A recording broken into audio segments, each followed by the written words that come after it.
TELDED DUET, Teleeducación para el Desarrollo. Señores estudiantes, bienvenidos al curso Enfoques Pedagógicos y Didácticas Contemporáneas para continuar con el desarrollo de la cuarta unidad didáctica, denominada Habilidades del profesor en el aula de clases. Como ustedes pueden observar, esta unidad didáctica ha sido fraccionada en dos temas. El primero, características personales del buen maestro, y la segunda parte se refiere a las habilidades que influyen en el aprendizaje. Ambas forman parte de esta unidad que la hemos denominado, como ustedes pueden observar, habilidades del profesor en el aula de clases. Y quisiéramos expresarles que es difícil que ustedes puedan encontrar este tema en los libros que abundan en las librerías y en las bibliotecas, porque es un tema realmente nuevo, producto de las últimas investigaciones con respecto a los aspectos relacionados con el curso que estamos desarrollando, que se refiere a los enfoques pedagógicos y las didácticas contemporáneas. En este sentido, debemos recordar que las didácticas contemporáneas tienen como característica fundamental el ser interesestructurante, en donde el docente no desarrolla una labor pasiva, sino una labor muy activa. De ahí, pues, que los últimos estudios en las didácticas contemporáneas nos dicen que hay ciertos aspectos, ciertas características, ciertas cualidades y ciertas técnicas que el docente debe manejar en la práctica pedagógica que le van a servir, que van a ser muy importantes para promover y lograr el aprendizaje. Vamos a iniciar el desarrollo de la unidad didáctica para hacer una síntesis de ella, puesto que en la conferencia de la semana vamos a desarrollarlas en forma más amplia. ¿Qué características personales debe tener el buen maestro, debe exhibir? Estas son las cualidades que ustedes pueden observar, de las cuales se ha demostrado experimentalmente que sirven de soporte, de apoyo en el aprendizaje del estudiante. Es decir, se han hecho investigaciones en donde aquellos alumnos que trabajan con profesores que no tienen estas características rinden menos académicamente que aquellos estudiantes que tienen profesores con estas características. Estas características son las que ustedes pueden observar ahí, que las vamos a desarrollar después una por una. Nos dice pues que, por ejemplo, el docente tiene que tener optimismo, tiene que demostrar mucho entusiasmo, que es diferente al profesor totalmente apagado, que da la impresión de ser un docente indiferente frente a su asignatura. Tiene que ser un buen modelo, es decir, un modelo, no en el sentido clásico del modelo del docente que se le pide que en la calle, en la sociedad, maneje ciertos comportamientos y conductas, ¿no? Cuando nos referimos acá al docente como modelo, nos estamos refiriendo a que él es un arquetipo, un constructor, un portador de actitudes, de habilidades dentro del aula, de responsabilidad, de organización, de buen trato, de manejo de recursos oportunamente. A través de esto, como lo vamos a ver después, se demuestra que influye mucho en el aprendizaje. Otras características que debe tener el maestro está la amabilidad como una regla de oro que es importante, lo cual permite crear un ambiente de confianza, de acercamiento en este proceso de enseñanza-aprendizaje que básicamente es un proceso de comunicación.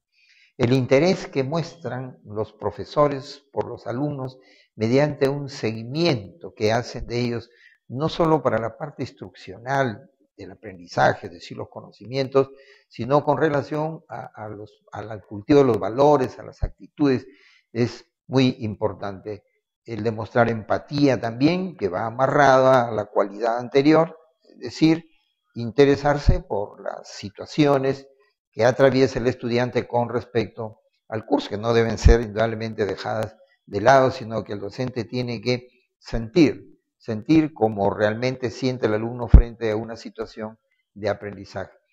Y por último, también el hecho de que el docente, por ser realmente no solo su trabajo profesional, sino por ser desarrollar una profesión que implica mucha vocación, que está amarrada al desarrollo social, sabiendo que la educación de un estudiante es un alto costo también, entonces el docente está obligado a promover el éxito de todos los estudiantes y por igual, sin centrarse y focalizarse en unos cuantos los que rinden más en el curso, sino aún más por aquellos estudiantes que son los que quieren más soporte, más andamiaje, más apoyo para realmente tener el éxito. En la segunda parte de la unidad vamos a desarrollar aquello que le llaman habilidades, las habilidades que influyen en el aprendizaje, les decía, porque está probado científicamente que sí se da en la práctica, ¿no? Una de las habilidades es la comunicación. La comunicación es un concepto sumamente amplio, pero desde el punto de vista didáctico, la enseñanza-aprendizaje corresponde a la comunicación. El enfoque de la educación es el enfoque social y siendo el enfoque social, pues la comunicación realmente es clave. Es clave, el docente es un mediador, lo vamos a ver, entre la cultura y el estudiante. Es la persona que está actuando, interactuando permanentemente con los estudiantes. Hay un proceso interpsicológico ahí. Y la comunicación, que es la que transmite realmente los mensajes de los contenidos, tiene que permitir que estos fluyan con una facilidad para poder realizar ese trabajo de soldadura entre los conocimientos de la estructura mental del alumno con los conocimientos o los contenidos que él debe asimilar, aprender para apropiarse de ellos, para lo cual se requiere que la comunicación pues utilice una terminología apropiada, un vocabulario sencillo, un vocabulario realmente preciso que pueda ser entendible por el estudiante. Otra característica tiene que ver con el alineamiento, es decir, nunca en la comunicación debe perderse de vista el objetivo de la clase y la competencia que se tiene que desarrollar. Y lo que es importante, la comunicación a través del cambio de ideas mediante señales de transición, que lo vamos a desarrollar, se refiere pues a las señales que el docente da a través de los gestos, a través de las palabras, a través de los tonos, con lo que va guiando y orientando la mente del estudiante. Entre las habilidades que se van a desarrollar, se encuentra también el de la organización. Organización deriva pues de orden, es de orden. Una clase, una sesión de aprendizaje tiene que haber sido planeada, tiene que haber sido estructurada, tiene que obedecer a una intención y los momentos de la clase tienen que seguir un orden regular de carácter lógico.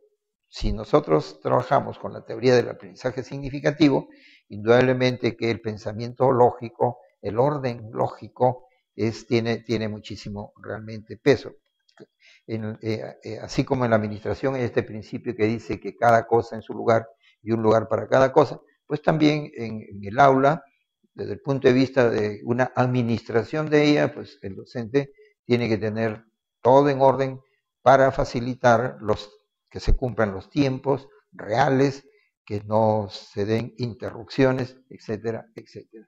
Y el mantener la clase alineada pues quiere decir que permanentemente el docente tiene que estar monitoreando para que la clase no se desalinee, o sea, se salga de fuera de los objetivos y se pierda. Hay momentos, hay preguntas, hay cuestiones que tienen que ver, que no tienen que ver muchas veces con las clases, que el profesor con mucha sutileza debe tratar de evitarlas para conducir y orientarla hacia el lugar, hacia el objetivo realmente previsto. Otras habilidades que debe manejar el docente es el saber utilizar el foco. ¿no? Con el nombre del foco nos estamos refiriendo a los aspectos motivacionales de los estudiantes. Una sesión de aprendizaje debe iniciarse con todo el ímpetu y el deseo de desarrollar realmente la clase. Tiene que haber una motivación inicial, un motivo que mueva el espíritu hacia la búsqueda del conocimiento, hacia la adquisición del conocimiento. Y a veces los alumnos al comenzar la clase no están pues realmente motivados, por lo tanto el profesor tiene que hacer una motivación externa. Pero lo más importante sería que este foco introductorio esté dado por una motivación realmente interior, que el estudiante realmente desee aprender en la clase y arranque con un buen impulso. El foco sensorial es el que se aplica en el desarrollo de la clase y se refiere al manejo de muchas experiencias de aprendizaje en donde el estudiante no sea un elemento pasivo, sino que esté interactuando permanentemente con objetos o con materiales que el docente ha previsto para que las experiencias puedan llevarse realmente a cabo. Otras cualidades que tienen que ver con el control es el monitoreo. El monitoreo existe pues una tarea del docente que no debe descuidar desde el inicio hasta el final, de fiscalizar de alguna manera las tareas que los estudiantes están realizando durante toda la sesión de aprendizaje para poder llevar a cabo lo que se denomina pues la retroalimentación y saber qué estudiantes son los que están cumpliendo con las actividades que se tienen que desarrollar, aquellos que necesitan apoyo y también pues darle un soporte a aquellos que por algún motivo están yéndose por direcciones completamente diferentes a las que se han trazado. Y nos referíamos justamente a la retroalimentación, o sea, alimentación de retroceso. Esta retroalimentación tiene que ser en forma permanente, tiene una finalidad formativa. El docente no debe trabajar las diferentes sesiones de aprendizaje sin verificar que efectivamente los aprendizajes en el desarrollo de la sesión se están dando. Eso implica un trabajo de monitoreo y en forma oportuna llevar a cabo la retroalimentación en los casos que el estudiante las necesite, ya sea como información de retorno, porque ahí se están cometiendo algunos errores, o información de estimulación para premiar aquellos aprendizajes que realmente están siendo logrados. Entre las habilidades que se han considerado importantes es saber hacer preguntas, y esto por ejemplo, tiene que ver mucho con la teoría de Jean Piaget, ¿cierto? Con conflicto cognitivo, y en Piaget nos dice que cuantas más veces el profesor haga preguntas en las sesiones de aprendizaje, mucho mejor. Entonces, nosotros en las sesiones anteriores hemos visto que las preguntas pueden ser preinstruccionales, coinstruccionales, postinstruccionales. Cada una de ellas tiene sus características y requiere ciertos requisitos. No es tan fácil también plantear realmente las preguntas que el docente tiene que llevar preparadas. Pero hay 4 aspectos que en las preguntas se deben tener en cuenta, ¿no? Es decir, la frecuencia de preguntas. ¿Cuántas preguntas debo hacer? Debemos realmente hacer. En la distribución equitativa, a veces las preguntas se centralizan en 1, 2 o 3 estudiantes que son los que responden y los demás quedan al margen. El docente tiene que procurar que todos los alumnos realmente participen. El apuntalamiento, es decir, cuando se hace una pregunta y el estudiante no nos da una respuesta que nos satisface, ¿qué hay que hacer? ¿De qué manera podemos reformular la pregunta para que el estudiante comprenda? Es decir, esto realmente lo vamos a desarrollar, cómo apuntalamos.